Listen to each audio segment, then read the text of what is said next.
First weekend in October, I've come up to the allotment.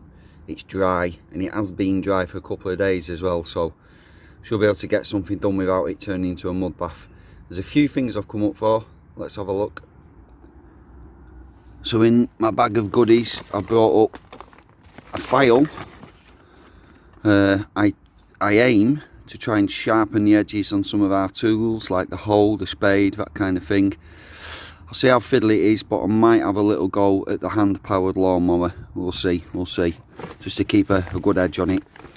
I brought up the 50 daffodil bulbs, which I still haven't planted out, and I brought up quite a few bulbs of garlic. Now our Claire, she has actually put some garlic into this bed here.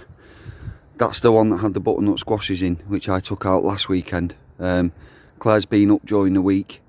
She quickly popped up before it went dark, and she's weeded it, and she's planted some garlic cloves in there, and it's all garlic that we grew ourselves. Roughly around this time last year we'd have planted it out, and then we harvested it over the summer. We've kept some bulbs back, and we're going to plant some out. So my plan is to get rid of the squashes and pumpkins that are in that bed there, of which we have got some fruits ready for picking. Get rid of those, see what it's like for weeding, and hopefully get most of it planted up with garlic. So we'll see how we go. We'll see. Oh, as well as over there near the pond, getting the daffodil bulbs out. But I think food, I'm going to put priority over planting food than planting flowers, because it is an allotment after all. I can have flowers in the house if I wanted to, but can't necessarily grow as much food. Certainly won't be able to grow garlic in my house. I'll just get shouted at for doing that. Getting mud everywhere. So yeah, right, best get cracking.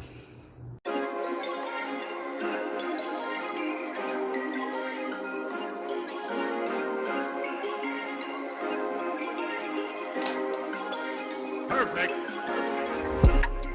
So even though we do take up quite a bit of space, and it can become unruly if you don't pinch the ends off and stop the vine production, which then the plant will concentrate on fruit production. All that said, I think these have been well worth their role on our allotment this year. As you'll see at the end of this clip of me pulling up the pumpkin plants and the squash plants, you'll see we did get quite a few, and it's well worth growing. It's a feast for the belly, but it's also a feast for the eyes. I think they look fantastic. It's got Instagram written all over it. Now, I did once see in a gardening programme, there was a little tip somebody gave to stop the pumpkin vines completely taking over.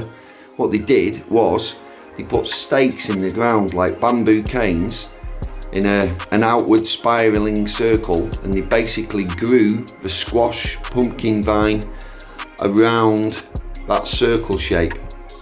So I might try that next year, but like with a lot of things, I'll notice it at the time and I'll think, oh, what a good idea. But then the year after, when I come to do it again, I've forgotten. So that said, I have started quite a good diary this year. So if I can take the time to sit down and read back through that diary next year, things like that will help me remember all these good little tips.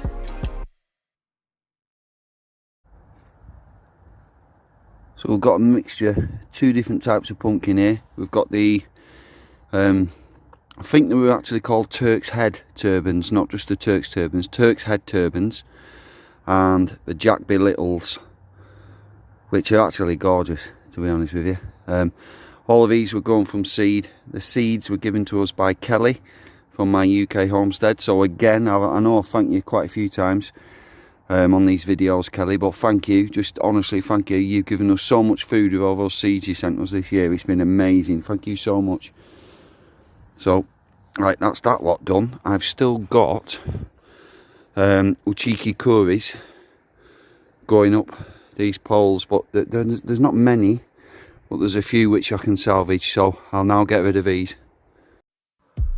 It's a little bit bittersweet for me, removing all these pumpkin and squash vines. It's almost like I'm saying goodbye to the summer.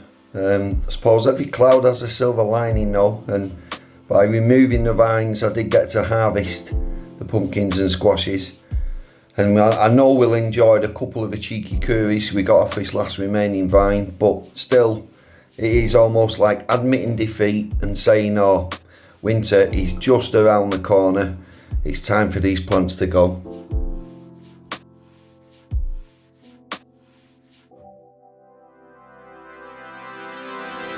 I've just remembered I did plant, it was either a squash or a type of pumpkin down here near the pond.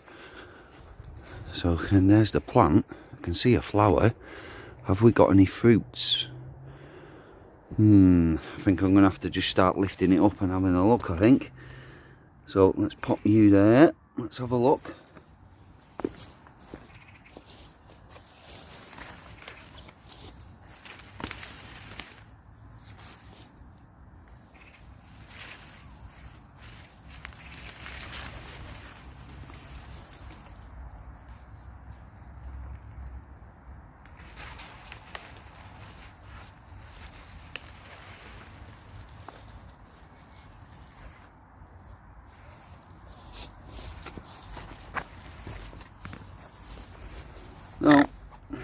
No pumpkins or squashes on there, but what I do have is a load more compost material. Heavy cloud, silver lining. Before I weed the bed where I've just pulled up the Jackby Little pumpkins and the Turk's Head turban squashes from, I'm going to put a bit of an edge on my hole. It's been quite a long time since it's had some TLC, so all I've done is I've given it a bit of a brush off, get rid of a lot of the dry soil, and with my file I'm just going to rub along the edge. There's a couple of things, it'll slightly sharpen it, and also any burrs or nicks, it'll help smooth them off, and then that way you're less likely to do yourself a mischief when you're handling it. Now is a good time of year to look after your tools, because probably not going to be using them an awful lot over winter. So when this gets its final use of the year, I'll clean it again, I'll give it a rub with a file again, and also what I'll do is I'll find some kind of plastic container, bucket, something like that, and I'll stand it in some sand, and in that sand I'll pour a little bit of waste engine oil, the kind of thing that most people have knocking around in an oil container in the garages or sheds. That's what it's for, you know, that's why we keep stuff like this, that's why you put it to one side. So it'll stand there quite happily all over winter, not going rusty, and with a bit of luck, any edge I manage to put on the action bits of it will keep that blade, it'll keep that sharp edge.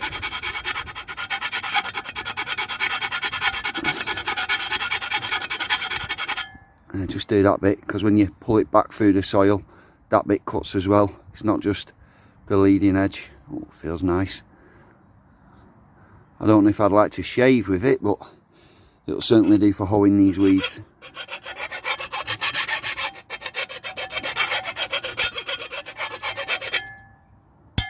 There we go. Right, let's get weeding.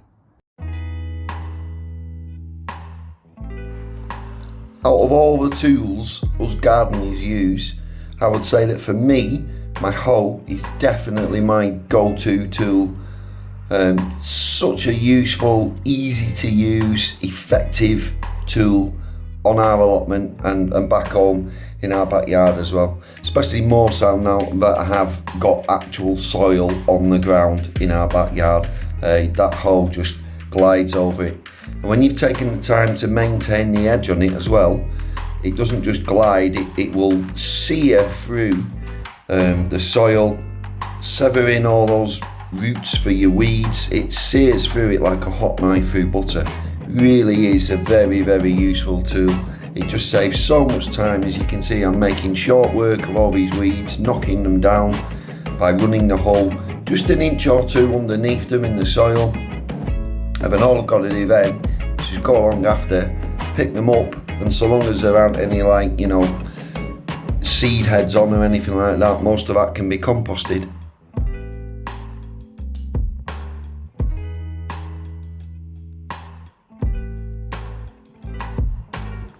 That's all weeded now. I've brought up 4 bulbs of garlic. I'm going to start at that top end, plant them out, and wherever I get up to, I'll put a stick across, and then me and our Claire know where it's been planted, where it hasn't been planted. So let's get cracking. I can feel some spots of rain, so I really need to hurry up with this, I think, before it starts chucking it down. When you're planting garlic, it's probably best to either use the garlic you've grown yourself by keeping some back, splitting up the bulbs and planting out the cloves again, or getting your seed garlic from a reputable gardening supplier. If you use garlic that you bought to cook and eat with from a supermarket, there is a bit of a risk that you might be introducing some agricultural diseases on that garlic into your piece of growing land. And also, you're not quite sure where that garlic's been grown, possibly imported into your country from overseas. It might be that that garlic prefers a different climate to the one you have. So by sticking to the garlic that I've grown myself, I know that this garlic I'm planting works in my soil because I've already grown it there. For the planting distance, I plant mine 6 to 10 inches apart with about double that between each row. That way I can easily get the hoe in and amongst the garlic to weed it, as they don't like competition. So here, I was that impressed with this particular bulb, I thought I'd show it off. There were 10 individual cloves on this one bulb, but 2 of them I didn't use because they were only small, really small. I only like to use the big ones. The kind of logic being that they've already got a head start in terms of the size, because they've already got a decent bit of size on them. So any really tiny slivers of cloves I don't use.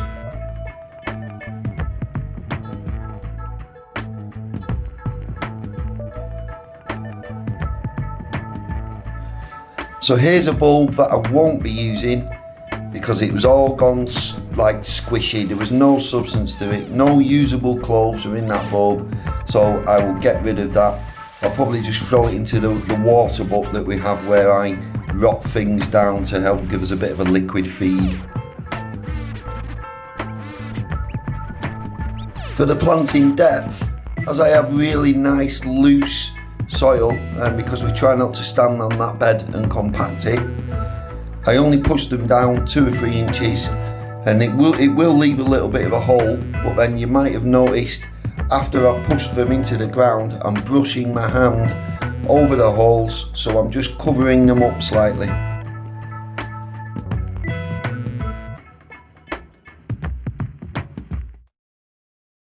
I've run out of garlics. I planted about 23 cloves, I think it was.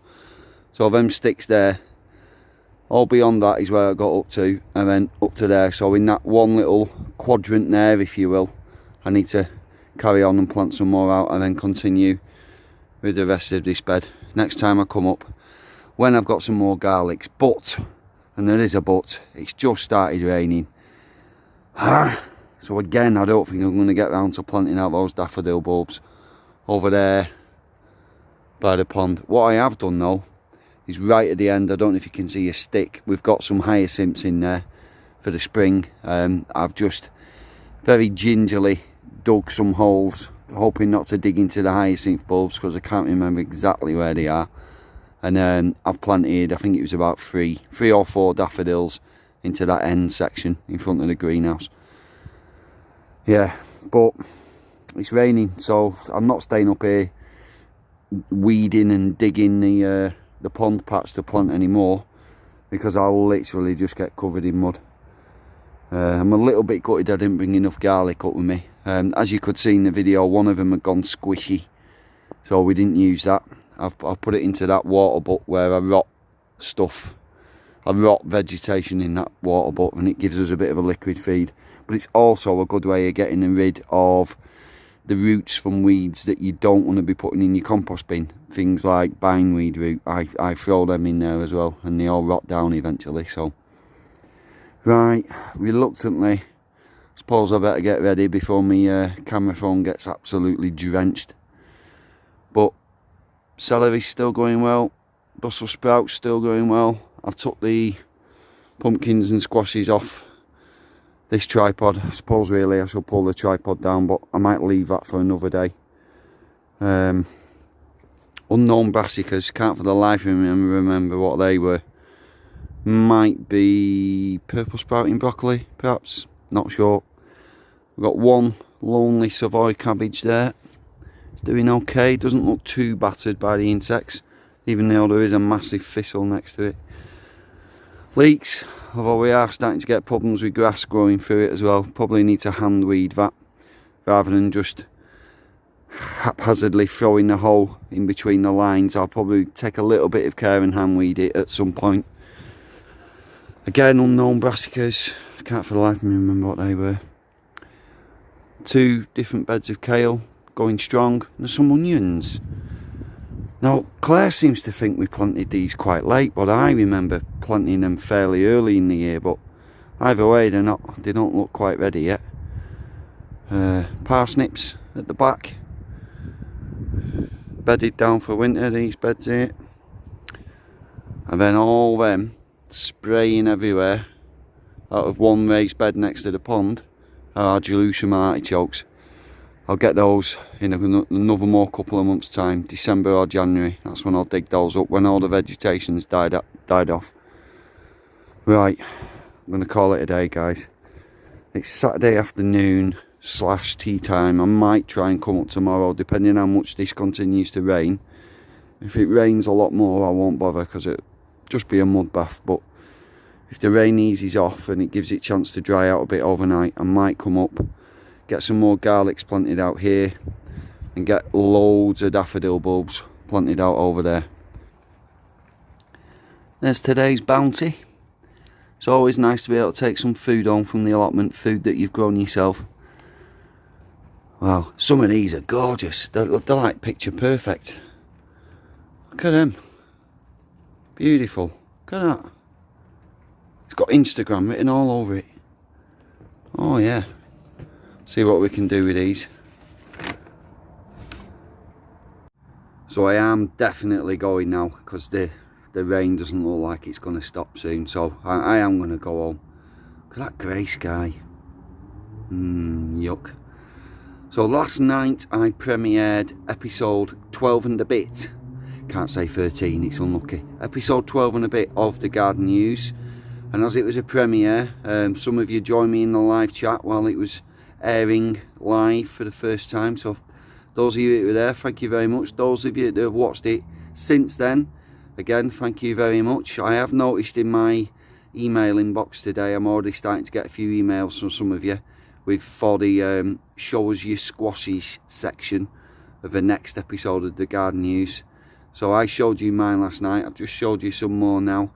Send your photographs in to my email address, which you can find on the About tab on my channel's homepage. That's where you'll find my email address. You might have to click one of those capture things to make sure you are not a robot, but that's easy, really easily done. Right, I'm going to get home, because nobody likes getting drenched, do they? So thanks for watching, and see you later, guys. So these are our squashes from the Show Us Your Squashes section of the latest episode of the Garden News. I've shown you mine. I'd love it if you showed me yours.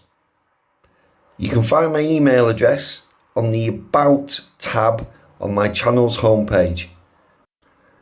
Any pictures of your squashes or pumpkins that I get sent will be featured in the next episode of the Garden News, and you'll also get a shout out for your channel as I'm showing your pictures.